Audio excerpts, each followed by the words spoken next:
परम सन्मानयोग गुरु रूप गुरु खालसा साध संगत जी, वाहिगुरु जी का खालसा वाहिगुरु जी की फतेह। सरदार ਗਿਆਨ ਸਿੰਘ जी गुरदासपुर निवासी चंगे भले पुरुष सन। अपनी नेक नीयत नाल मेहनत करके परिवार की परवरिश करते सन। भाखड़े का डैम बनना शुरू होया। आप जी ने भाखड़ा डैम ते नौकरी कर ली। भावें आप नेक नीयत नाल मेहनत करते सन, पर जिवें गुलाब के फुल नाल कंडा भी हुंदा है, जिथे सच्चा सुच्चा मेहनती जीवन सी, उत्थे नाल शराब पीण का सुभाਅ जो परपक्क हो चुका सी, ਉਹ ਸਾਰੀ ਕੀਤੀ खून पसीने की कमाई ਨੂੰ ਆਪਣੇ ਵਿੱਚ ਸਮੇਟੀ ਜਾ ਰਿਹਾ ਸੀ। महीने बाद घर आउणा, घर वालिਆਂ ਨੂੰ गुजारे जोगे पैसे दे देने, बाकी खूह की मिट्टी खूह ਨੂੰ ही लाई जानी। घर वाली बीबी बड़ी सुशील ते सियाणी सी। उसे माए विच ही सारे घर का तोरा तोड़ के बच्चों दीयां लोड़ां भी पूरीआं करनियां। काफ़ी समा यह सिलसिला जारी रहा।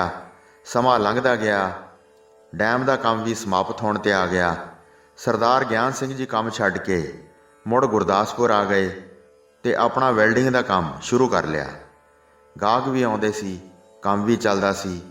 माया भी गुजारे जोगी कमा लेंदे सन, पर शराब का ऐब जो पक्की आदत बन के चंबड़िया सी, वह सारी बरकत नूं खई रोग वांग अपने विच जज़ब करी जांदा सी। कई बारी आपने शराब नूं त्यागण का मन बनाया, पर मन फिर डोल जाता।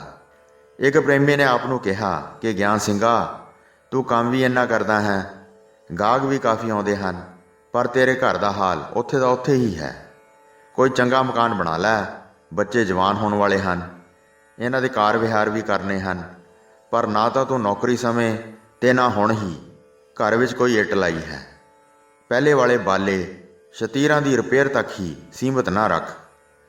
सरदार ਗਿਆਨ ਸਿੰਘ ने उस हमदर्दी मित्र पास अपना दुख फोलिया कि मित्रा, तैनू तो पता ही है कि भावें मैनू आमदन काफ़ी है, पर यह जो मैनू एक भैड़ी लानत लग चुकी है, मैं चाहता होया भी इस तो छुट नहीं सकता। उस प्रेमी ने कहा, मैं तैनू दसदा हाँ, जे तू मेरा कहना मन्ने तां हुशियारपुर जिले विच गढ़दीवाला के नज़दीक एक सिख साधु हैं। तुसीं उन्हां पास जाओ, जो वह कहण उस ते पैरा दिओ। वह पूर्ण महात्मा हैं। सरदार ਗਿਆਨ ਸਿੰਘ ने अपने हमदर्दी मित्र नूं उत्तर दिता, छड्ड यार, बथेरे साध वेखे हैं, सब आपो अपनी रोटी की कमाई का साधन बना के बैठे हैं। शराब तो मैं पींदा हाँ, की संत मेरे हत्थों गलासी खोह लैणगे? जिन्ना चिर मेरा मन ही इस नूं छड्डण दा नहीं बनता, उन्ना चिर कोई मेरी शराब किवें छुड़ा देवेगा। उस हमदर्दी मित्र ने जो अमृतधारी सी, मुड़ ਗਿਆਨ ਸਿੰਘ ਨੂੰ कहा कि ਗਿਆਨ ਸਿੰਘ, जाण दा की हर्ज है, तू उन्हां नूं सच्ची गल कह के बेनती कर दी। जे तेरा मन मन्निया उन्हां दी गल मन लवी, नहीं तो मुड़ अपने घर आ जाई। पर सरदार ਗਿਆਨ ਸਿੰਘ जी अपनी गल ते अड़े रहे। कहण लगे कि संतां ने भी तो यही कहना है कि तू शराब ना पिया कर, तो मैं उन्होंने की कहांगा कि नहीं पीवांगा। जे ना पीण का बचन कर लिया, फिर तो मैं दोहरे पाप का भागी बनागा। सो छड्ड यार, जे रब ने आपे छुड़ाउणी होवेगी तो छुड़ा देवेगा। वह मित्र कहण लगा, ਗਿਆਨ ਸਿੰਘ, जिवें तू हुणे ही कहा है कि की संत मेरे हत्थों गलासी खोह लैणगे, कि हुण तू ये चाहुंदा है कि रब तेरे हत्थों गलासी खोवे? वेखी, जे रब ने तेरे हत्थों गलासी खोई तो बहुत महंगी पैनी है। सो भरा, एवें हुजता ना पढ़, एक बारी उत्थे जा तां आ। सरदार ਗਿਆਨ ਸਿੰਘ ने कहा कि चंगा भरा, मैं तेरी गल ही मान लैंदा हाँ, किसी दिन ऐतवार नूं जा आवांगा। संतां ने शराब छुड़ा दित्ती तां टब्बर दा भला हो जाऊ। ना कोई विध बनी तां जिवें गड्डी चलदी है चली जाऊ। इस तरह की वार्तालाप उपरंत वह प्रेमी अपने घर चला गया। इधर उस प्रेमी के कहे वाक सरदार ਗਿਆਨ ਸਿੰਘ ਦੇ अंदर गेड़ा खाण लगे। ऐतवार का दिन भी नेड़े ही सी। आपने ऐतवार वाले दिन रामपुर खेड़े जाण का प्रोग्राम बना लिया। गर्मियां के दिन सन। सरदार ਗਿਆਨ ਸਿੰਘ जी सैकल ते सवार हो के दरिया ब्यास दे ਨੌਸ਼ਹਿਰਾ ਪੱਤਣ 'ਤੇ ਪੁੱਜੇ। ਬੇੜੀ ਰਾਹੀਂ ਆਪ ਪਾਰਲੇ ਕੰਢੇ ਉਤਰ ਕੇ ਮੁੜ ਸਾਈਕਲ 'ਤੇ ਸਵਾਰ ਹੋ ਕੇ 24-25 ਮੀਲ ਦਾ ਪੰਧ ਸਾਈਕਲ 'ਤੇ ਕਰਦੇ ਹੋਏ ਦੁਪਹਿਰ ਸਮੇਂ ਗੁਰਦੁਆਰਾ ਸਾਹਿਬ ਪੁੱਜੇ। ਬਾਹਰ ਨਲਕੇ 'ਤੇ ਮੂੰਹ ਹੱਥ ਧੋਤਾ ਤੇ ਥੋੜ੍ਹੀ ਦੂਰ ਸਾਈਕਲ ਖੜ੍ਹਾ ਕਰਕੇ ਆਪ ਜੀ ਜਿੱਥੇ ਸੰਗਤ ਦਰੀ 'ਤੇ ਬੈਠੀ ਸੀ ਦੂਰੋਂ ਹੀ ਸੰਗਤ ਦੇ ਦਰਸ਼ਨ ਕੀਤੇ ਤੇ ਗੁਰੂ ਮਹਾਰਾਜ ਜੀ ਦੇ ਕਮਰੇ ਵਿੱਚ ਸ੍ਰੀ ਗੁਰੂ ਗ੍ਰੰਥ ਸਾਹਿਬ ਜੀ ਨੂੰ ਮੱਥਾ ਟੇਕਿਆ ਤੇ ਸਰੀਰ ਨੂੰ ਪੱਖੇ ਦੀ ਹਵਾ ਲਵਾਈ ਤੇ ਅੰਦਰ ਬੈਠੇ ਹੀ ਬਾਹਰ ਦਰੀ 'ਤੇ ਬੈਠੇ ਬਾਬਾ ਜੀ ਤੇ ਸੰਗਤ ਵੱਲ ਵੇਖਿਆ। ਉਸ ਸੰਗਤ ਵਿੱਚੋਂ ਹੁਣ ਆਪ ਨੂੰ ਸੰਤਾਂ ਨੂੰ ਸਿਆਣਨਾ ਔਖਾ ਹੋ ਗਿਆ ਕਿ ਇਸ ਸੰਗਤ ਵਿੱਚ ਸੰਤ ਕਿਹੜੇ ਹਨ, ਕਿਉਂਕਿ ਗਰਮੀ ਕਾਰਨ ਬਾਬਾ ਜੀ ਨੇ ਛੋਟੀ ਕੇਸਕੀ ਸਜਾਈ ਹੋਈ ਸੀ ਤੇ ਆਮ ਸਿੰਘਾਂ ਵਾਲਾ ਹੀ ਪਹਿਰਾਵਾ ਪਹਿਨਿਆ ਹੋਇਆ ਸੀ। ਸਰਦਾਰ ਗਿਆਨ ਸਿੰਘ ਦੇ ਮਨ ਵਿੱਚ ਖਿਆਲ ਸੀ ਕਿ ਸੰਤ ਕਿਸੇ ਤਖਤ-ਪੋਸ਼ 'ਤੇ ਗਦੇਲਾ ਲਾ ਕੇ ਸੁੰਦਰ ਆਸਣ ਵਿਛਾ ਕੇ ਬੈਠੇ ਹੋਣਗੇ ਤੇ ਇੱਕ ਦੋ ਸੇਵਾਦਾਰ ਪੱਖਾ ਝੱਲਦੇ ਹੋਣਗੇ ਤੇ ਇੱਕ ਦੋ ਅਰਦਲ ਵਿੱਚ ਖੜੇ ਹੋਣਗੇ। ਸੰਤ ਤਾਂ ਦੂਰੋਂ ਹੀ ਪਛਾਣੇ ਜਾਂਦੇ ਹਨ, ਪਰ ਇੱਥੇ ਤਾਂ ਸਾਰੇ ਸੰਗਤ ਰੂਪ ਵਿੱਚ ਹੀ ਦਰੀ 'ਤੇ ਬੈਠੇ ਹਨ ਤੇ ਮੈਨੂੰ ਅਜੇ ਤੱਕ ਵੀ ਸੰਤਾਂ ਦੀ ਸਿਆਣ ਨਹੀਂ ਹੋ ਰਹੀ। ਇਸ ਤਰ੍ਹਾਂ ਦੀਆਂ ਵਿਚਾਰਾਂ ਸਰਦਾਰ ਗਿਆਨ ਸਿੰਘ ਦੇ ਮਨ ਵਿੱਚ ਚੱਲ ਰਹੀਆਂ ਸਨ। ਭਾਈ ਅਮਰ ਸਿੰਘ ਨੇ ਸਰਦਾਰ ਗਿਆਨ ਸਿੰਘ ਨੂੰ ਮਹਾਰਾਜ ਜੀ ਦੇ ਕਮਰੇ ਵਿੱਚ ਬੈਠਿਆਂ ਨੂੰ ਪ੍ਰਸ਼ਾਦ ਦਿੱਤਾ ਤੇ ਜਲ ਪਾਣੀ ਪੁੱਛਿਆ। ਸਰਦਾਰ ਗਿਆਨ ਸਿੰਘ ਨੇ ਅਮਰ ਸਿੰਘ ਨੂੰ ਸਹਿਜੇ ਨਾਲ ਪੁੱਛਿਆ ਕਿ ਭਾਈ ਸਾਹਿਬ ਸੰਤ ਜੀ ਕਿਤੇ ਬਾਹਰ ਗਏ ਹੋਏ ਹਨ। ਅਮਰ ਸਿੰਘ ਨੇ ਕਿਹਾ ਕਿ ਨਹੀਂ, ਬਾਬਾ ਜੀ ਬਾਹਰ ਸੰਗਤ ਵਿੱਚ ਦਰੀ 'ਤੇ ਬੈਠੇ ਹਨ ਤੇ ਬਾਬਾ ਜੀ ਵੱਲ ਇਸ਼ਾਰਾ ਕਰਕੇ ਕਿਹਾ ਕਿ ਉਹ ਜੋ ਗੋਲ ਕਿਸਕੀ ਸਜਾਈ ਬੈਠੇ ਹਨ ਤੇ ਗਲ ਵਿੱਚ ਕਾਲੇ ਗਾਤਰੇ ਵਾਲੀ ਕਿਰਪਾਨ ਹੈ, ਇਹ ਸੰਤ ਹਨ। ਸੰਤ ਗਿਆਨ ਸਿੰਘ ਭਾਈ ਅਮਰ ਸਿੰਘ ਦੇ ਦੱਸਣ 'ਤੇ ਬਾਬਾ ਜੀ ਵੱਲ ਗਏ ਤੇ ਜਾ ਕੇ ਉਹਨਾਂ ਨੂੰ ਮੱਥਾ ਟੇਕਣ ਲੱਗੇ। ਆਪ ਨੇ ਸਰਦਾਰ ਗਿਆਨ ਸਿੰਘ ਦੇ ਸਿਰ ਹੇਠ ਹੱਥ ਕਰਕੇ ਰੋਕ ਦਿੱਤਾ ਤੇ ਸੰਗਤ ਨਾਲ ਜੋ ਵਿਚਾਰ ਚੱਲ ਰਹੀ ਸੀ ਵਿੱਚੇ ਛੱਡ ਕੇ ਕਹਿਣ ਲੱਗੇ ਕਿ ਹੁਣ ਮੇਰਾ ਮੱਥਾ ਟੇਕਣ ਦੀ ਕਸਰ ਰਹਿੰਦੀ ਹੈ। ਜਿਨ੍ਹਾਂ ਨੂੰ ਮੱਥਾ ਟੇਕਣਾ ਸੀ, ਨਮਸਕਾਰ ਕਰਨੀ ਬਣਦੀ ਸੀ, ਉੱਥੇ ਤਾਂ ਤੁਸੀਂ ਮੱਥਾ ਟੇਕ ਆਏ ਹੋ। ਹੁਣ ਹੋਰ ਕਿਸੇ ਦੇਹਧਾਰੀ ਨੂੰ ਮੱਥਾ ਟੇਕਣ ਦੀ ਲੋੜ ਨਹੀਂ। ਗੁਰਸਿੱਖ ਨੂੰ ਆਪਣੇ ਪੈਰਾਂ 'ਤੇ ਖਲੋਣਾ ਚਾਹੀਦਾ ਹੈ। ਸਤਿਗੁਰੂ ਜੀ ਨੇ ਸਾਨੂੰ ਸਭ ਤੋਂ ਸ੍ਰੇਸ਼ਟ ਫਤਿਹ ਬਖਸ਼ਿਸ਼ ਕੀਤੀ ਹੈ। ਜਦੋਂ ਵੀ ਇੱਕ ਦੂਜੇ ਨੂੰ ਮਿਲੀਏ, ਵਾਹਿਗੁਰੂ ਜੀ ਕਾ ਖਾਲਸਾ, ਵਾਹਿਗੁਰੂ ਜੀ ਕੀ ਫਤਿਹ ਹੀ ਬੁਲਾਉਣਾ ਚਾਹੀਦੀ ਹੈ। ਬਾਬਾ ਜੀ ਨੇ ਆਪ ਨੂੰ ਪੁੱਛਿਆ ਕਿ ਆਪ ਜੀ ਕਿੱਥੋਂ ਆਏ ਹੋ। ਗਿਆਨ ਸਿੰਘ ਨੇ ਕਿਹਾ ਕਿ ਗੁਰਦਾਸਪੁਰ ਤੋਂ ਆਇਆ ਹਾਂ। ਬੱਸ 'ਤੇ ਜਾਂ ਸਾਈਕਲ 'ਤੇ ਆਏ ਹੋ? ਜੀ ਧੁਰੋਂ ਹੀ ਸਾਈਕਲ 'ਤੇ ਆਇਆ ਹਾਂ। ਬਾਬਾ ਜੀ ਨੇ ਕਿਹਾ ਕਿ ਆਪ ਜੀ ਨੂੰ ਬਹੁਤ ਖੇਚਲ ਹੋਈ ਹੈ, ਜਲ ਪਾਣੀ ਛਕੋ ਤੇ ਲੰਗਰ ਵੀ ਤਿਆਰ ਹੈ, ਛਕ ਲਓ, ਫਿਰ ਗੱਲਬਾਤ ਕਰਾਂਗੇ। ਸਰਦਾਰ ਗਿਆਨ ਸਿੰਘ ਜੀ ਲੰਗਰ ਛਕਣ ਬੈਠ ਗਏ ਤੇ ਮਨ ਵਿੱਚ ਬੜੇ ਹੈਰਾਨ ਸਨ ਕਿ ਇਹ ਕਿਹੋ ਜਿਹੇ ਸੰਤ ਹਨ। ਸੰਤਾਂ ਨੂੰ ਤਾਂ ਮੱਥਾ ਨਾ ਟੇਕੋ ਤਾਂ ਉਹ ਆਏ ਪ੍ਰੇਮੀ ਨੂੰ ਸਿੱਧੇ ਮੂੰਹ ਬੁਲਾਉਂਦੇ ਹੀ ਨਹੀਂ। ਜਲ ਪਾਣੀ ਪੁੱਛਣਾ ਤਾਂ ਇੱਕ ਪਾਸੇ ਰਿਹਾ। ਸੰਤਾਂ ਨੇ ਤਾਂ ਜੋ ਬੁਰਾ ਮਨਾਉਣਾ ਹੈ ਉਹ ਤਾਂ ਜੁਦੀ ਗੱਲ ਹੈ। ਉਹਨਾਂ ਦੇ ਸ਼ਰਧਾਲੂ ਹੀ ਸੰਤਾਂ ਨੂੰ ਮੱਥਾ ਨਾ ਟੇਕਣ ਵਾਲੇ ਦੀ ਨਿਸ਼ਾ ਕਰਾ ਦਿੰਦੇ ਹਨ ਕਿ ਤੁਹਾਨੂੰ ਮਹਾਂਪੁਰਖਾਂ ਦਾ ਸਤਿਕਾਰ ਕਰਨਾ ਨਹੀਂ ਆਉਂਦਾ। ਜੇ ਸੰਤਾਂ ਪਾਸੋਂ ਕੁਝ ਲੈਣਾ ਹੈ ਤਾਂ ਪਹਿਲਾਂ ਮਹਾਂਪੁਰਖਾਂ ਦਾ ਸਤਿਕਾਰ ਕਰਨਾ ਸਿੱਖੋ। ਪਰ ਇੱਥੇ ਉਲਟੀ ਗੱਲ ਹੈ। ਮੱਥਾ ਟੇਕਣ ਵਾਲੇ ਨੂੰ ਮਿੱਠੀਆਂ ਮਿੱਠੀਆਂ ਝਿੜਕਾਂ ਪੈਂਦੀਆਂ ਹਨ। ਇਹ ਤਾਂ ਜ਼ਿੰਦਗੀ ਦਾ ਪਹਿਲਾ ਤਜਰਬਾ ਹੈ। ਇਹਨਾਂ ਵਿਚਾਰਾਂ ਵਿੱਚ ਆਪ ਨੇ ਪ੍ਰਸ਼ਾਦਾ ਛਕਿਆ ਤੇ ਮਨ ਵਿੱਚ ਵੀ ਕੁਝ ਪਤੀਜਣਾ ਬਣ ਗਈ। ਪ੍ਰਸ਼ਾਦਾ ਛਕ ਕੇ ਆਪ ਜੀ ਸੰਗਤ ਵਿੱਚ ਬੈਠ ਗਏ ਤੇ ਚੱਲ ਰਹੀਆਂ ਗੁਰਮਤਿ ਵਿਚਾਰਾਂ ਨੂੰ ਸਰਵਣ ਕੀਤਾ। ਥੋੜ੍ਹੀ ਦੇਰ ਬਾਅਦ ਬਾਬਾ ਜੀ ਨੇ ਸਰਦਾਰ ਗਿਆਨ ਸਿੰਘ ਨੂੰ ਆਉਣ ਦਾ ਕਾਰਨ ਪੁੱਛਿਆ ਕਿ ਤੁਸੀਂ ਬੜੀ ਦੂਰੋਂ ਧੁੱਪੇ ਚੱਲ ਕੇ ਆਏ ਹੋ, ਦੱਸੋ ਕੀ ਹੁਕਮ ਹੈ। ਆਪ ਨੇ ਕਿਹਾ ਕਿ ਬਾਬਾ ਜੀ, ਮੈਂ ਆਪ ਨਾਲ ਵੱਖਰੇ ਹੋ ਕੇ ਗੱਲ ਕਰਨੀ ਹੈ। ਥੋੜ੍ਹੇ ਚਿਰ ਬਾਅਦ ਸੰਗਤ ਤੁਰ ਗਈ। ਆਪ ਨੇ ਆਪਣੇ ਆਉਣ ਦਾ ਕਾਰਨ ਦੱਸਿਆ ਕਿ ਬਾਬਾ ਜੀ, ਮੈਂ ਪਹਿਲਾਂ ਨੌਕਰੀ ਵੀ ਕੀਤੀ ਹੈ, ਹੁਣ ਆਪਣਾ ਕੰਮ ਸ਼ੁਰੂ ਕੀਤਾ ਹੈ। ਗਾਹਕ ਵੀ ਆਉਂਦੇ ਹਨ ਪਰ ਮਾਇਆ ਟਿਕਦੀ ਨਹੀਂ। ਘਰ ਵਿੱਚ ਗਰੀਬੀ ਦਾ ਦਲਿੱਦਰ ਪਿਆ ਹੋਇਆ ਹੈ, ਅਜੇ ਘਰ ਵੀ ਨਹੀਂ ਬਣਾਇਆ। ਬੱਚੇ ਵੀ ਜਵਾਨ ਹੋਣ ਵਾਲੇ ਹਨ, ਉਹਨਾਂ ਦੇ ਕਾਰਜ ਵੀ ਕਰਨੇ ਹਨ।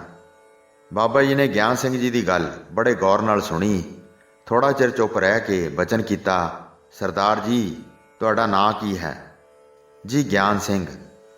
ਭਾਈ ਗਿਆਨ ਸਿੰਘ, ਜੇ ਤੂੰ ਸਾਡਾ ਬਚਨ ਮੰਨੇ ਗੁਜ਼ਾਰਾ ਤਾਂ ਕੀ, ਮਾਇਆ ਤੇਰੇ ਮਗਰ ਮਗਰ ਆਵੇਗੀ। ਜੀ ਕੀ ਹੁਕਮ ਹੈ? ਬਸ ਇੱਕੋ ਬੇਨਤੀ ਹੈ, ਤੂੰ ਸ਼ਰਾਬ ਛੱਡ ਦੇ, ਗਰੀਬੀ ਦਾ ਦਲਿੱਦਰ ਤੈਨੂੰ ਛੱਡ ਜਾਵੇਗਾ। ਗਿਆਨ ਸਿੰਘ ਨੇ ਸੋਚਿਆ ਕਿ ਉਹ ਗੱਲ ਹੀ ਹੋਈ ਨਾ, ਕੀ ਮੈਂ ਹੁਣ ਹਾਂ ਕਰਾਂ ਜਾਂ ਨਾ ਕਰਾਂ। ਅਖੀਰ ਸੋਚ ਕੇ ਆਪ ਨੇ ਕਿਹਾ, ਬਾਬਾ ਜੀ ਮੈਂ ਛੱਡਣੀ ਤਾਂ ਚਾਹੁੰਦਾ ਹਾਂ, ਪਰ ਮੈਥੋਂ ਛੱਡ ਨਹੀਂ ਹੁੰਦੀ। ਬਾਬਾ ਜੀ ਕਹਿਣ ਲੱਗੇ, ਸ਼ਰਾਬ ਨੇ ਤੇਰਾ ਇਸ ਤਰ੍ਹਾਂ ਪਿੱਛਾ ਨਹੀਂ ਛੱਡਣਾ, ਤੁਸੀਂ ਗੁਰੂ ਜੀ ਦੀ ਸ਼ਰਨ ਗ੍ਰਹਿਣ ਕਰੋ।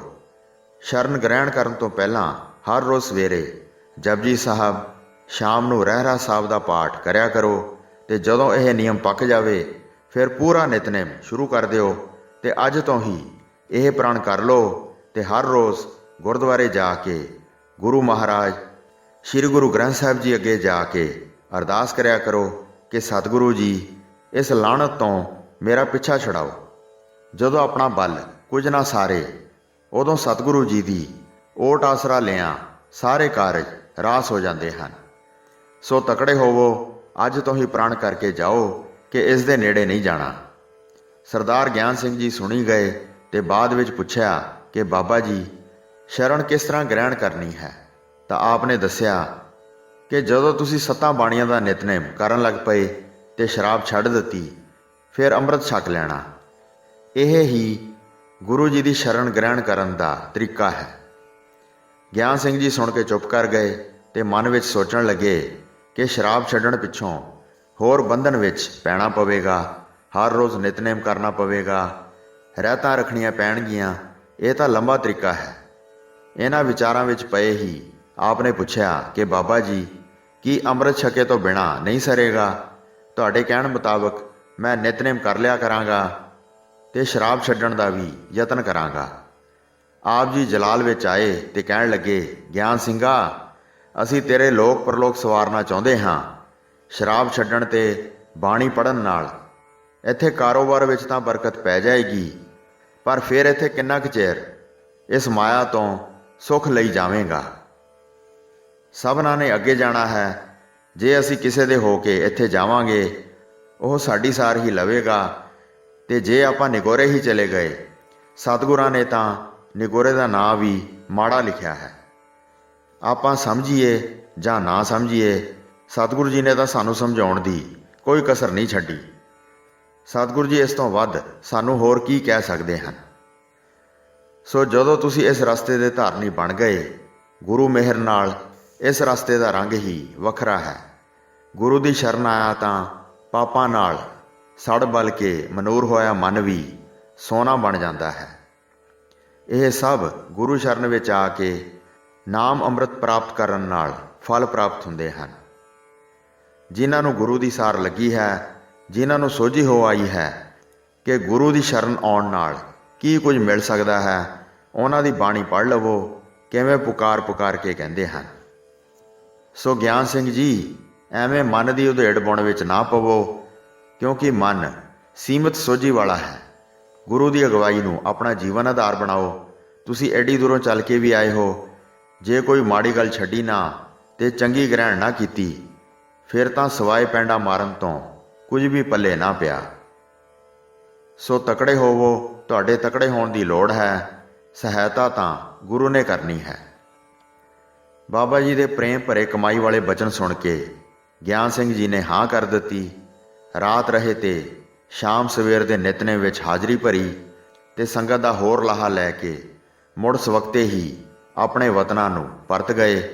ਘਰ ਜਾ ਕੇ ਬਾਬਾ ਜੀ ਦਾ ਦੱਸਿਆ ਨਿਯਮ ਸ਼ੁਰੂ ਕਰ ਦਿੱਤਾ।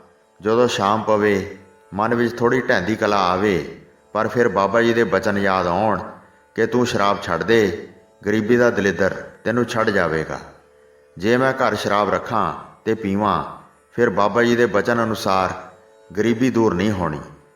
ਫਿਰ ਮਨ ਹੌਸਲਾ ਧਾਰ ਕੇ ਤਕੜਾ ਹੋ ਜਾਵੇ ਕਿ ਥੋੜ੍ਹਾ ਚਿਰ ਛੱਡ ਕੇ ਵੇਖ ਲੈ, ਕਿਹੜਾ ਜਾਨ ਨਿਕਲ ਚੱਲੀ ਹੈ। ਜੇ ਸੰਤਾਂ ਦੇ ਬਚਨ ਨੇ ਥੋੜ੍ਹੇ ਮਹੀਨਿਆਂ ਵਿੱਚ ਕੁਝ ਨਾ ਸਾਰਿਆ, ਫੇਰ ਪੀਣ ਲੱਗ ਜਾਵੀਂ। ਪਹਿਲੇ ਕੁਝ ਦਿਨ ਤਾਂ ਔਖ ਹੋਈ। ਹਰ ਰੋਜ਼ ਬਾਣੀ ਪੜ੍ਹਨ, ਗੁਰੂ ਦਰ ਅਰਦਾਸ ਕਰਨ ਨਾਲ ਮਨ ਵਿੱਚ ਦ੍ਰਿੜਤਾ ਆਉਣੀ ਸ਼ੁਰੂ ਹੋ ਗਈ। ਕੁਝ ਉਸ ਪ੍ਰੇਮੀ ਦੀ ਸੰਗਤ ਦਾ ਸਹਾਰਾ ਹਰ ਰੋਜ਼ ਢਹਿੰਦੇ ਮਨ ਨੂੰ ਖੜਾ ਕਰ ਦਿਆ ਕਰੇ। 15-20 ਦਿਨਾਂ ਬਾਅਦ ਆਪ ਜੀ ਬਾਬਾ ਜੀ ਦੇ ਦਰਸ਼ਨ ਕਰਨ ਆ ਜਾਇਆ ਕਰਨ। ਗੱਲ ਕੀ ਥੋੜ੍ਹੇ ਮਹੀਨਿਆਂ ਵਿੱਚ ਹੀ ਕੰਮ ਵਧਣ ਲੱਗ ਪਿਆ। ਮਾਇਆ ਵਿੱਚ ਬਰਕਤ ਪੈਣੀ ਸ਼ੁਰੂ ਹੋ ਗਈ। ਘਰ ਵਾਲੇ ਵੀ ਖੁਸ਼ ਕਿ ਸਾਡੇ ਘਰ ਵਿੱਚੋਂ ਤਾਂ ਸਤਿਗੁਰੂ ਜੀ ਨੇ ਦਲਿੱਦਰ ਕੱਢਿਆ ਹੈ। ਬੱਚੇ ਜੋ ਹਰ ਸਮੇਂ ਸਹਿਮੇ ਸਹਿਮੇ ਰਹਿੰਦੇ ਸਨ ਕਿ ਭਾਈਆ ਜੀ ਨੇ ਪੀ ਕੇ ਘਰ ਆ ਜਾਣਾ ਹੈ ਤੇ ਸਾਰੇ ਦਿਨ ਦੇ ਕੰਮ ਦਾ ਥਕੇਵਾਂ ਸਾਡੇ ਤੇ ਹੀ ਲਾਉਣਾ ਹੈ, ਹੁਣ ਖੁਸ਼ ਨਜ਼ਰ ਆਉਣ ਲੱਗ ਪਏ। ਪਹਿਲੇ ਦਿਨਾਂ ਵਿੱਚ ਭਾਈਆ ਜੀ ਦੇ ਆਉਣ ਨਾਲ ਬੱਚਿਆਂ ਨੇ ਅੰਦਰ ਹੀ ਲੁਕ ਜਾਣਾ। ਹੁਣ ਉਸ ਦੇ ਉਲਟ ਜਦੋਂ ਭਾਈਆ ਜੀ ਨੇ ਆਉਣਾ ਤਾਂ ਉਹਨਾਂ ਨੇ ਕੋਲ ਜਾ ਕੇ ਆਪ ਪਿਆਰ ਲੈਣਾ ਤੇ ਉਹਨਾਂ ਨਾਲ ਪਿਆਰ ਕਰਨਾ। ਇੰਜ ਕਹਿ ਲਈਏ ਤਾਂ ਕੋਈ ਅਤਕਥਨੀ ਨਹੀਂ ਕਿ ਘਰ ਦਾ ਨਰਕ ਸਵਰਗ ਵਿੱਚ ਬਦਲ ਗਿਆ, ਸਹਿਮ ਖੁਸ਼ੀ ਵਿੱਚ ਤਬਦੀਲ ਹੋ ਗਿਆ, ਗਰੀਬੀ ਅਮੀਰੀ ਵਿੱਚ ਬਦਲਦੀ ਨਜ਼ਰ ਆਉਣ ਲੱਗੀ। ਕਾਫੀ ਸਮਾਂ ਆਪਣੇ ਪ੍ਰਣ 'ਤੇ ਕਾਇਮ ਰਿਹਾ ਬਤੀਤ ਹੋਇਆ। ਮਨ ਵੇਖਦਾ ਵੀ ਹੈ ਕਿ ਗੁਰੂ ਆਸ਼ਾ ਅਨੁਸਾਰ ਚੱਲਣ ਵਿੱਚ ਬਰਕਤਾਂ ਤੇ ਬਖਸ਼ਿਸ਼ਾਂ ਪ੍ਰਾਪਤ ਹੋਈਆਂ ਤੇ ਹੋ ਰਹੀਆਂ ਹਨ, ਪਰ ਕਈ ਵਾਰੀ ਕੋਈ ਪੂਰਬਲਾ ਕਰਮ ਐਸਾ ਆ ਜਾਂਦਾ ਹੈ ਜੋ ਕੁਸੰਗਤ ਰਾਹੀਂ ਸਾਕਾਰ ਹੋ ਜਾਂਦਾ ਹੈ। ਸਰਦਾਰ ਗਿਆਨ ਸਿੰਘ ਨੇ ਕੁਸੰਗਤ ਦੀ ਪ੍ਰੇਰਨਾ ਅਧੀਨ ਸ਼ਰਾਬ ਪੀ ਲਈ। ਜ਼ਰਾ ਕਿ ਸ਼ਰਾਬ ਦਾ ਨਸ਼ਾ ਘਟਿਆ ਤਾਂ ਪਹਿਲੇ ਦਿਨ ਜਦੋਂ ਆਪ ਬਾਬਾ ਜੀ ਪਾਸ ਗਏ ਸਨ, ਸੰਗਤ ਵਿੱਚ ਚੱਲ ਰਹੀ ਬਾਬਾ ਜੀ ਦੀ ਵਿਚਾਰ ਯਾਦ ਆਈ ਕਿ ਕੁਸੰਗਤ ਐਸੀ ਭੈੜੀ ਚੀਜ਼ ਹੈ, ਜੇ ਕਿਸੇ ਪ੍ਰਾਣੀ ਨੇ ਇੱਕ ਪੈਰ ਸਵਰਗ ਵਿੱਚ ਰੱਖਿਆ ਹੋਵੇ ਤੇ ਕੇਵਲ ਪਿਛਲਾ ਚੁੱਕ ਕੇ ਸਵਰਗ ਦਾ ਦਰਵਾਜ਼ਾ ਲੰਘਣਾ ਹੋਵੇ, ਜੇ ਕਿਤੇ ਉਹ ਪਿਛਲਾ ਪੈਰ ਚੁੱਕਣ ਤੋਂ ਪਹਿਲਾਂ ਕੁਸੰਗਤ ਮਿਲ ਜਾਵੇ ਤਾਂ ਪਿਛਲਾ ਪੈਰ ਅਗਾਂਹ ਚੁੱਕ ਕੇ ਤਾਂ ਕੀ ਰੱਖਣਾ ਹੈ, ਪਹਿਲਾ ਸਵਰਗ ਦੀ ਦਹਲੀਜ਼ ਅੰਦਰ ਧਰਿਆ ਪੈਰ ਕੁਸੰਗਤ ਬਾਹਰ ਖਿੱਚ ਲਿਆਉਂਦੀ ਹੈ। ਮੇਰੇ ਨਾਲ ਤਾਂ ਸੱਚਮੁੱਚ ਹੀ ਇਹ ਗੱਲ ਵਾਪਰੀ ਹੈ। ਮਨ ਨੂੰ ਲਾਹਣਤਾ ਪਾਵੇ ਕਿ ਕਿਸ ਮੂੰਹ ਨਾਲ ਜਾ ਕੇ ਮੈਂ ਬਾਬਾ ਜੀ ਨੂੰ ਦੱਸਾਂਗਾ ਕਿ ਮੈਂ ਸ਼ਰਾਬ ਪੀ ਲਈ ਹੈ। ਮੈਂ ਉਹਨਾਂ ਦੇ ਸਾਹਮਣੇ ਤੇ ਗੁਰੂ ਮਹਾਰਾਜ ਜੀ ਅੱਗੇ ਪ੍ਰਣ ਕੀਤਾ ਹੈ। ਮਨ ਦੇ ਇਸ ਉਤਰਾਅ ਚੜ੍ਹਾਅ ਵਿੱਚ ਪਹਿਰ ਬੀਤ ਗਿਆ। ਦਿਨ ਵੀ ਸਰਦੀ ਦੇ ਸਨ। ਆਪ ਨੇ ਫਿਰ ਸਾਈਕਲ ਚੁੱਕਿਆ ਤੇ ਗੁਰਦੁਆਰੇ ਨੂੰ ਚੱਲ ਪਏ। ਸ਼ਾਮ ਪਈ। ਜਦੋਂ ਗੁਰਦੁਆਰੇ ਪੁੱਜੇ, ਸੇਵਾਦਾਰਾਂ ਨੂੰ ਪੁੱਛਿਆ ਕਿ ਬਾਬਾ ਜੀ ਕਿੱਥੇ ਹਨ। ਸੇਵਾਦਾਰਾਂ ਨੇ ਦੱਸਿਆ ਕਿ ਬਾਬਾ ਜੀ ਤਾਂ ਤਲਵਾੜੇ ਕਿਸੇ ਦੇ ਘਰ ਪਾਠ ਦੇ ਭੋਗ ਤੇ ਗਏ ਹਨ। ਮਨ ਨੂੰ ਨਿਰਾਸ਼ਤਾ ਹੋਈ। ਸੇਵਾਦਾਰਾਂ ਦੇ ਕਹਿਣ ਤੇ ਆਪ ਨੇ ਪ੍ਰਸ਼ਾਦਾ ਛਕਿਆ ਤੇ ਸੇਵਾਦਾਰਾਂ ਨੂੰ ਚੰਗੀ ਤਰ੍ਹਾਂ ਪੁੱਛਿਆ ਕਿ ਮੈਂ ਬਾਬਾ ਜੀ ਨੂੰ ਜ਼ਰੂਰੀ ਮਿਲਣਾ ਹੈ, ਮੈਨੂੰ ਕੋਈ ਥਹੁ ਪਤਾ ਸਰਨਾਮਾ ਦੱਸੋ। ਪਰ ਸੇਵਾਦਾਰ ਵਿਚਾਰੇ ਅਨਪੜ੍ਹ ਸਨ। ਉਹਨਾਂ ਨੇ ਕੇਵਲ ਇੰਨਾ ਹੀ ਦੱਸਿਆ ਕਿ ਤੁਸੀਂ ਗੁਰਦੁਆਰੇ ਚਲੇ ਜਾਇਓ, ਉੱਥੋਂ ਤੁਹਾਨੂੰ ਪਤਾ ਲੱਗ ਜਾਵੇਗਾ। ਲੰਗਰ ਛਕ ਕੇ ਆਪ ਨੇ ਥੋੜ੍ਹਾ ਆਰਾਮ ਕੀਤਾ। ਤਕਰੀਬਨ 12 ਕੁ ਵਜੇ ਰਾਤ ਨੂੰ ਹੀ ਠੰਡ ਵਿੱਚ ਸਾਈਕਲ 'ਤੇ ਸਵਾਰ ਹੋ ਕੇ ਭਾਈ ਗਿਆਨ ਸਿੰਘ ਤਲਵਾੜੇ ਨੂੰ ਚੱਲ ਪਏ। ਹਨੇਰੇ ਵਿੱਚ ਸਹਿਜੇ ਸਹਿਜੇ ਚਲਦੇ ਚਲਦੇ ਕੋਈ ਤੜਕੇ 4 ਵਜੇ ਆਪ ਗੁਰਦੁਆਰੇ ਪੁੱਜ ਗਏ। ਗ੍ਰੰਥੀ ਸਿੰਘ ਨੇ ਅਜੇ ਮਹਾਰਾਜ ਜੀ ਦਾ ਪ੍ਰਕਾਸ਼ ਹੀ ਕੀਤਾ ਸੀ। ਸਤਿਗੁਰੂ ਜੀ ਨੂੰ ਮੱਥਾ ਟੇਕ ਕੇ ਆਪ ਨੇ ਗ੍ਰੰਥੀ ਸਿੰਘ ਨੂੰ ਬਾਬਾ ਜੀ ਬਾਰੇ ਪੁੱਛਿਆ। ਉਸ ਨੇ ਦੱਸਿਆ ਕਿ ਇੱਕ ਭਗਤ ਜੀ ਹਨ, ਨਾਂ ਤਾਂ ਮੈਨੂੰ ਉਹਨਾਂ ਦਾ ਨਹੀਂ ਪਤਾ ਤੇ ਕਿਸੇ ਨੂੰ ਸ਼ਾਇਦ ਪਤਾ ਵੀ ਨਾ ਹੋਵੇ। ਸਾਰੇ ਉਹਨਾਂ ਨੂੰ ਭਗਤ ਜੀ ਕਹਿੰਦੇ ਹਨ। ਉਹਨਾਂ ਪਾਸ ਬਾਬਾ ਜੀ ਆਉਂਦੇ ਹਨ, ਤੁਸੀਂ ਉੱਥੇ ਚਲੇ ਜਾਓ। ਸਰਦਾਰ ਗਿਆਨ ਸਿੰਘ ਜੀ ਪੁੱਛਦੇ ਪੁੱਛਦੇ ਅੱਧੇ ਪੌਣੇ ਘੰਟੇ ਬਾਅਦ ਭਗਤ ਜੀ ਦੇ ਘਰ ਪੁੱਜ ਗਏ। ਆਪ ਨੇ ਬਾਬਾ ਜੀ ਦੇ ਦਰਸ਼ਨ ਕੀਤੇ। ਬਾਬਾ ਜੀ ਨੇ ਸਰਦਾਰ ਗਿਆਨ ਸਿੰਘ ਨੂੰ ਸੁੱਖ ਸ਼ਾਂਤ ਪੁੱਛੀ ਤੇ ਪੁੱਛਿਆ ਕਿ ਤੁਸੀਂ ਕਿੱਥੋਂ ਆਏ ਹੋ? ਕੀ ਰਾਤ ਇੱਥੇ ਹੀ ਸੀ? ਤੁਹਾਡੇ ਹੱਥ ਬੜੇ ਠਰੇ ਹੋਏ ਹਨ। ਘਰ ਵਾਲਿਆਂ ਨੂੰ ਕਹਿ ਕੇ ਚਾਹ ਆਦਿ ਛਕਾਈ। ਗਿਆਨ ਸਿੰਘ ਨੇ ਸਾਰਾ ਹਾਲ ਦੱਸਿਆ ਕਿ ਮੈਂ ਰਾਤ ਗੁਰਦੁਆਰੇ ਆਇਆ ਸਾਂ ਤੇ ਉੱਥੋਂ 12 ਵਜੇ ਸਾਈਕਲ 'ਤੇ ਚੱਲ ਕੇ ਇੱਥੇ ਪੁੱਜਿਆ ਹਾਂ ਤੇ ਇੱਥੋਂ ਗੁਰਦੁਆਰੇ ਤੋਂ ਹੋ ਕੇ ਪੁੱਛਦਾ ਪੁਛਾਂਦਾ ਤੁਹਾਡੇ ਕੋਲ ਪੁੱਜਾ ਹਾਂ। ਮੇਰਾ ਸਾਰਾ ਥਕੇਵਾਂ ਦੂਰ ਹੋ ਗਿਆ ਹੈ ਕਿਉਂਕਿ ਆਪ ਜੀ ਦੇ ਦਰਸ਼ਨ ਹੋ ਗਏ ਹਨ।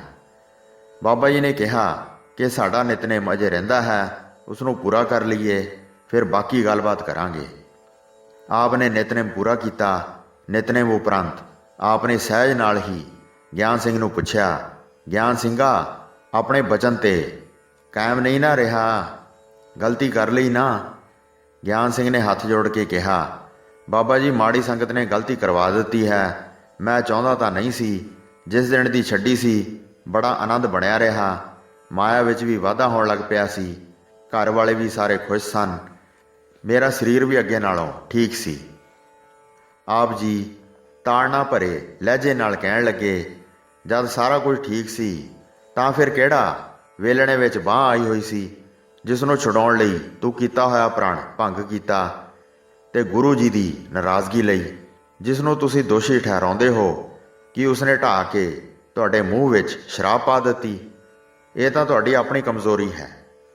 ਸਰਦਾਰ ਗਿਆਨ ਸਿੰਘ ਨੇ ਹੱਥ ਜੋੜ ਕੇ ਕਿਹਾ ਕਿ ਬਾਬਾ ਜੀ, ਮੈਥੋਂ ਗਲਤੀ ਹੋਈ ਹੈ, ਮੈਂ ਕੀਤਾ ਪ੍ਰਣ ਭੰਗ ਕੀਤਾ ਹੈ। ਤਦ ਹੀ ਤਾਂ ਮੈਂ ਕੱਲ੍ਹ ਲੋਢੇ ਵੇਲੇ ਦਾ ਮਾਫ਼ ਕਰਾਉਣ ਲਈ ਤੁਰਿਆ ਹੋਇਆ ਹਾਂ ਤੇ ਪਛਤਾਵੇ ਦਾ ਮਾਰਿਆ ਤੁਹਾਡੇ ਪਾਸ ਪੁੱਜਾ ਹਾਂ। ਅਗਾਂਹ ਲਈ ਮੈਂ ਪੱਕਾ ਵਚਨ ਕਰਦਾ ਹਾਂ, ਮੈਂ ਕਿਸੇ ਕਿਸਮ ਦੀ ਢਿੱਲ ਨਹੀਂ ਆਉਣ ਦਿਆਂਗਾ। ਆਪ ਜੀ ਕਹਿਣ ਲੱਗੇ, ਗਿਆਨ ਸਿੰਘ, ਹੁਣ ਤੂੰ ਅੰਮ੍ਰਿਤ ਛਕ ਲੈ ਤੇ ਬਚਨ ਤੇ ਪੂਰਾ ਪਹਿਰਾ ਦੇ। ਤੇਰੇ ਹਾਲ ਤੇ ਤਰਸ ਵੀ ਆਉਂਦਾ ਹੈ ਕਿ ਪਛਤਾਵੇ ਅਧੀਨ ਸਾਰੀ ਰਾਤ ਝਾਕ ਮਾਰੀ ਹੈ। ਹੁਣ ਤੁਸੀਂ ਅੰਮ੍ਰਿਤ ਛਕ ਲਓ, ਗੁਰੂ ਵਾਲੇ ਬਣ ਜਾਓ। ਮਾਇਆ ਤਾਂ ਕੀ, ਤੁਸੀਂ ਠੇਕੇਦਾਰੀਆਂ ਕਰੋਗੇ, ਪਰ ਠੇਕੇਦਾਰੀਆਂ ਉਹਨਾਂ ਚਿਰ ਰਹਿਣਗੀਆਂ ਜਿੰਨਾ ਚਿਰ ਘਰ ਵਿੱਚ ਗੁਰੂ ਬਚਨਾਂ ਨੂੰ ਧਾਰਨ ਰੱਖੋਗੇ। ਥੋੜ੍ਹੇ ਦਿਨਾਂ ਬਾਅਦ ਆਪ ਨੇ ਸਿੰਘਣੀ ਸਮੇਤ ਅੰਮ੍ਰਿਤ ਪਾਨ ਕਰ ਗੁਰੂ ਜੀ ਦੀ ਬਖਸ਼ਿਸ਼ ਪ੍ਰਾਪਤ ਕਰ ਲਈ। ਗੁਰੂ ਮਿਹਰ ਨਾਲ ਗੁਰੂ ਬਚਨਾਂ ਦੀ ਕਮਾਈ ਸਦਕਾ ਥੋੜ੍ਹੇ ਸਮੇਂ ਵਿੱਚ ਹੀ ਐਸਾ ਕਾਰੋਬਾਰ ਵਧਿਆ ਕਿ ਇੱਕ ਤੋਂ ਬਾਅਦ ਦੂਜਾ ਠੇਕਾ ਲੈ ਲਿਆ। ਚੰਗੇ ਪੈਸੇ ਬਚ ਗਏ। ਫਿਰ ਹੋਰ ਗੁਰੂ ਮਿਹਰ ਨਾਲ ਮਕਾਨ ਵੀ ਸੁੰਦਰ ਬਣ ਗਏ। ਜਗ੍ਹਾ ਵੀ ਕਾਫੀ ਖਰੀਦ ਲਈ। ਇੱਕ ਹੋਰ ਕੋਠੀ ਦਾ ਸੌਦਾ ਕਰ ਲਿਆ। ਗੁਰੂ ਸ਼ਰਨ ਗ੍ਰਹਿਣ ਕਰਨ ਤੇ ਬਚਨ ਮੰਨਣ ਦਾ ਸਦਕਾ ਕੱਖ ਲੱਖਾਂ ਵਿੱਚ ਬਦਲ ਗਏ। ਗਿਆਨ ਸਿੰਘ ਹੁਣ ਠੇਕੇਦਾਰ ਗਿਆਨ ਸਿੰਘ ਕਰਕੇ ਮਸ਼ਹੂਰ ਹੋ ਗਿਆ। ਇਹ ਬਰਕਤਾਂ ਗੁਰੂ ਦਰੋਂ ਗੁਰੂ ਚਰਨਾਂ ਨਾਲ ਜੁੜਨ ਤੇ ਭੈੜੀਆਂ ਆਦਤਾਂ ਨੂੰ ਤਿਆਗਣ ਸਦਕਾ ਹੀ ਪ੍ਰਾਪਤ ਹੁੰਦੀਆਂ ਹਨ। ਸਾਰਾ ਪਰਿਵਾਰ ਗੁਰੂ ਚਰਨਾਂ ਨਾਲ ਜਿਉਂ-ਜਿਉਂ ਜੁੜਦਾ ਗਿਆ, ਵਾਧਾ ਹੀ ਵਾਧਾ ਹੋ ਗਿਆ ਤੇ ਹੋ ਰਿਹਾ ਹੈ, ਜਿਸ ਨੂੰ ਤਿਬੜੀ ਰੋਡ ਤੇ ਹੁਣ ਵੀ ਵੇਖਿਆ ਜਾ ਸਕਦਾ ਹੈ। ਸਤਿਗੁਰੂ ਜੀ ਦਾ ਬਚਨ ਵੀ ਹੈ, ਜੇ ਕੋ ਹੋਵੈ ਦੁਬਲਾ ਨੰਗ ਭੁੱਖ ਕੀ ਪੀਰ, ਦਮੜਾ ਪੱਲੇ ਨਾ ਪਵੈ ਨਾ ਕੋ ਦੇਵੈ ਧੀਰ, ਸਵਾਰਥ ਸੁਆਓ ਨਾ ਕੋ ਕਰੇ ਨਾ ਕਿਛ ਹੋਵੈ ਕਾਜ, ਚਿਤ ਆਵੈ ਉਸ ਪਾਰ ਬ੍ਰਹਮ ਤਾਂ ਨਿਹਚਲ ਹੋਵੈ ਰਾਜ। ਵਾਹਿਗੁਰੂ ਜੀ ਕਾ ਖਾਲਸਾ, ਵਾਹਿਗੁਰੂ ਜੀ ਕੀ ਫਤਿਹ।